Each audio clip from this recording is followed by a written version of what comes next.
What's up, everyone? Good morning and welcome to our Water's Edge online Sunday morning worship experience. Once again, thank you so very much for hanging out with us today and tuning in.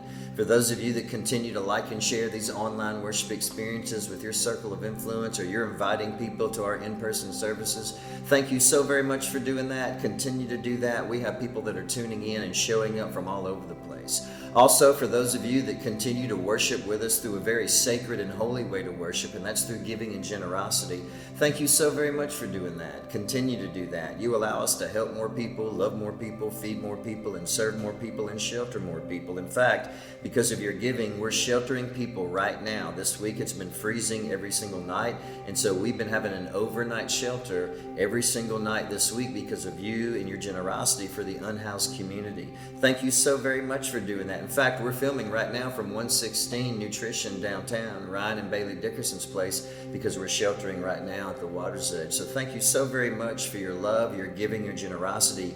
You allow us to show our city the body of Christ and the love of Jesus Christ. Well, all right. Happy New Year. We're officially in 2025. It's my sincere prayer, and I hope that this new year is a very peaceful and gracious year for you. Today we continue with our current series, and this series is a very real life series, and this series is very transforming, and it's very transforming in a very personal way. And in this series, like I told you last week, I'm going to talk about some things, and we're going to teach about some things, and we're going to learn how to apply some things that we've never heard before in church. And so welcome to week 2 of our New Year series called Identity. Let me just ask you some questions. Who are you?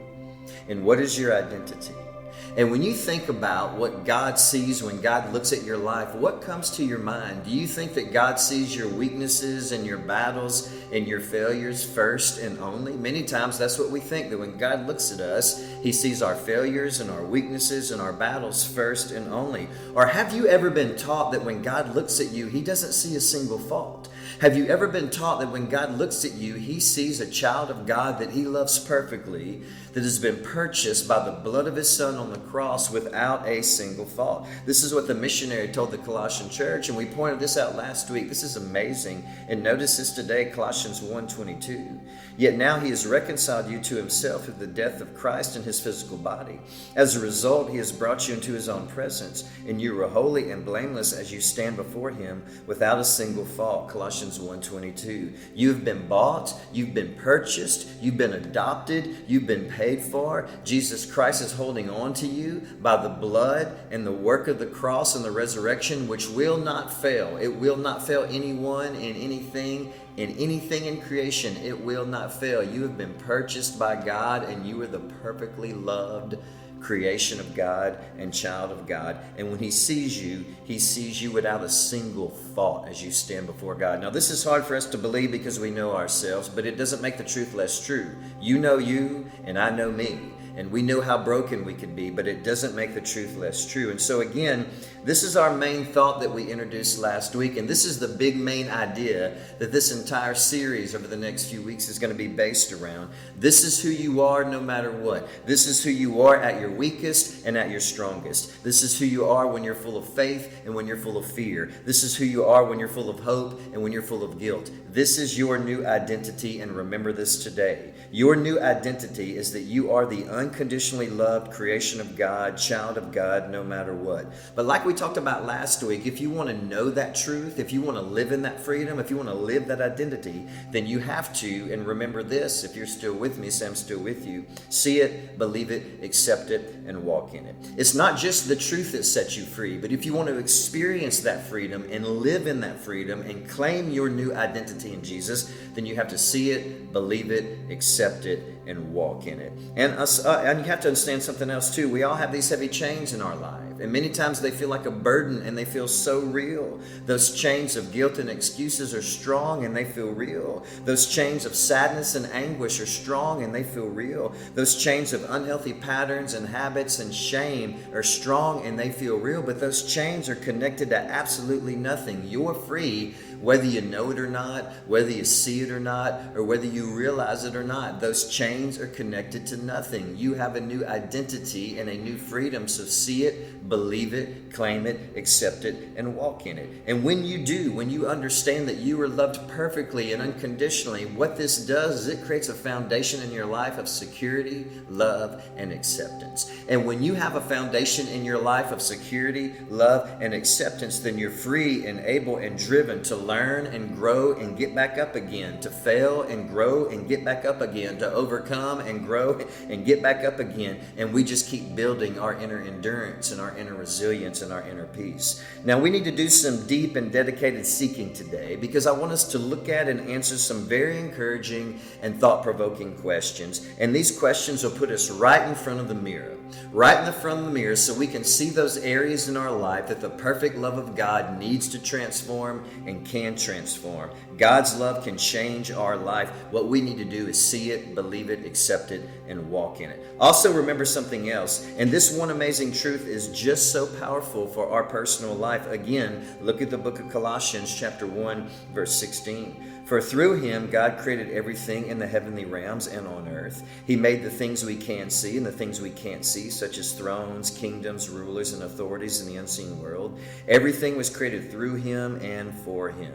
You were created by God through Jesus, but, and watch this and realize this, notice this today, you were created by Jesus, but also for him. For Jesus. We, all of us, created for Jesus, for loving him, and loving him by loving others, for serving him and serving him by serving others. We were created for worshiping him and helping other people who are hurting worship him too. You are the perfectly loved child of God. You were created for a purpose. He died for you for a purpose. You were adopted for a purpose. You were purchased and paid for and saved for a purpose. Your life has worth. Your life has value. You are a child of God who is loved perfectly by Jesus Christ. Your life has a plan. Your life has a vision. Your life has significance. You are a child of God who is loved perfectly by Jesus Christ. Now, let me ask you this and think about this today and notice this. Who would you be without your fears?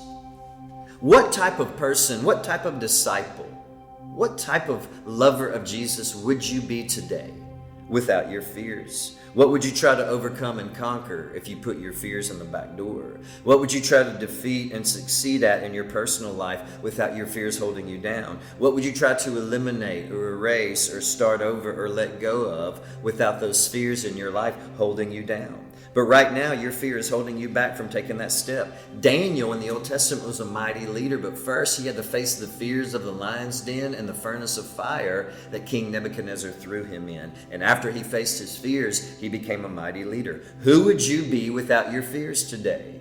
What would you become if you let your fears go? Let them go and take that step, because you're a child of God who is loved perfectly by God, and no fear is stronger in your life than the love of God. Next question. In order to become the person you know you need and want to be, then what do you need to let go of to get there? Let's say that a year from now, you look back and a year from now, you have become the best version of yourself and the best version of your faith. A year from now, you become the best version of yourself in your faith. As you look back, what did you let go of to get there? Now, you already know what you need to let go of to get there. Looking back, we have to let go. Remember Noah? Noah had to let go of the validation of society. They thought he was crazy, so he could build an ark just to survive the flood. You'll never become the person that you want to be and that you crave to be and that God calls you to be unless you let go of those things that you absolutely need to let go of. Listen, let it go, because if you don't, you'll never get there. Why? Because those chains in your life are connected to nothing, and those chains are not stronger than the love of God in your life. It's not holding on to you. You are holding on to those chains. But think about who you can transform into and how much life you could experience if you would just let go of those chains and those burdens and just let them go. No more excuses. Why? Because you're a child of God who is loved perfectly by God. After the resurrection, Thomas had a hard time letting go of his doubts. Once he did let go of his doubts, he became a mighty leader in the early church who suffered persecution just because he loved Jesus, which basically meant he was fearless with his courage. Fearless. You will only become the person that you dream about becoming if you let go of those chains that you're holding on to. They're not holding on to you. We have to be fearless. Next question. And these questions are intended to help you and I discover our passion that's found inside of our new identity in Jesus. How do we find that passion? How do we find that purpose? Because when you live a life of passion and purpose, that means that you also live a life of love and peace and significance, which is what we all want. We all want to live a life of love and peace and significance. So let's talk about this next subject of self-reflection and passions. Now, these are some questions that you can ask yourself to help you self-reflect and discover your passion and your purpose. And sometimes the best way to understand Jesus is to make it simple and practical, because that's what changes your life, is when you understand it in real life terms so you can apply it to your life. Again, it's not just the truth that sets you free, it's knowing the truth and how to apply it to your life that sets you free. So notice these practical questions and remember this today. What activities make you lose track of time because you enjoy them so much? Next question. What causes that help other people have always sparked your curiosity or your passion? Next question. If money and time were not an issue, how would you spend your life? Next question. What have people consistently complimented or thanked you for? God has put all of this in you. Do not deny it. Use it. Use your passion in this life to make a difference. Questions like this help us self-reflect and discover our passion and our purpose. Why? Because God put them in you. Don't deny it, but embrace it. We move on to the next subject, and this is what it is: our strengths and our talents. And here's some questions that we can ask ourselves to help focus our talents and our strengths and leverage them so God can use us to make a difference in this world. So here's the next question. What are you naturally good at or find easy that other people struggle with? God put that in you. Don't deny it. Embrace it. Use it. Use those talents and that new passion and that new purpose and leverage it to make a difference in this world. Next questions to help you discover this. What skills or abilities make you feel confident and fulfilled? What challenges have you overcome that could inspire or help others? God put that in you. Don't deny it. Embrace it and use those talents that give you a brand new passion and a purpose in life. Leverage them. Leverage those gifts and talents to make a difference in this world. We move on. Let's focus on the next area, and this is what it is: your values and your beliefs. Now, here's some questions to put your values and beliefs into perspective with your purpose in life. This ought to line your values and convictions and belief up with your purpose and your identity in Jesus Christ by asking these questions. The next question is this: what principles or values do you hold most dear, and what legacy do you want to leave behind? The next question is this: what kind of impact do you want to make on your community and the world? Your values and your beliefs is what makes you you. It's the core of who you are, and you're a perfectly loved child of God. It is your God-given identity. Don't ignore what God has put on the inside of you. Don't ignore those values and those beliefs. It's what makes you you. Leverage it to make a difference in people's lives and in your community. We move on. Let's focus on the next area, and this is what it is, and notice this: your fulfillment and your happiness. And here's some questions to put your fulfillment and your happiness in perspective and line them up with your new identity and your purpose in Jesus Christ. Here's the next question: when do you feel most alive and fulfilled? Whatever it is, God has put that in you. It makes you you. Don't deny it, but embrace it and use it to make a difference. Next question: what experiences in your life have brought you the greatest joy, and how do you define success and happiness for yourself? Again, whatever this is, God has put this in you. Don't ignore it. Embrace it and use it and leverage it to make a difference in other people's lives and in this world. We move on to the last area, and this is what it is: your personal vision and your personal purpose. So as we finish up, here's some questions to ask yourself to help you line your personal vision and purpose up with your new identity in Jesus Christ, which is this: you are the perfectly loved child of God. You are the unconditionally loved creation of Jesus Christ. So let's ask these questions today about our vision and about our purpose. What do you hope to be remembered for? Your wants or your values? I want to be remembered for my values, not my wants. What do you want to be remembered for when you finally leave this earth and go spend the rest of your time with Jesus?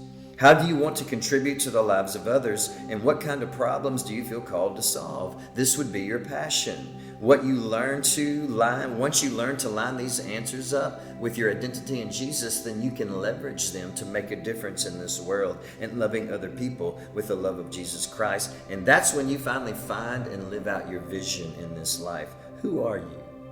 You are the perfectly loved child of God with an unconditional love no matter what. So let's go live that purpose out. What is your identity today?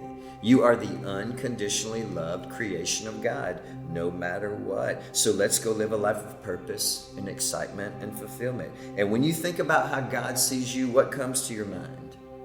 Ashamed, not worthy, not good enough. It should be this now. When you think about how God sees you, this is what should come to your mind.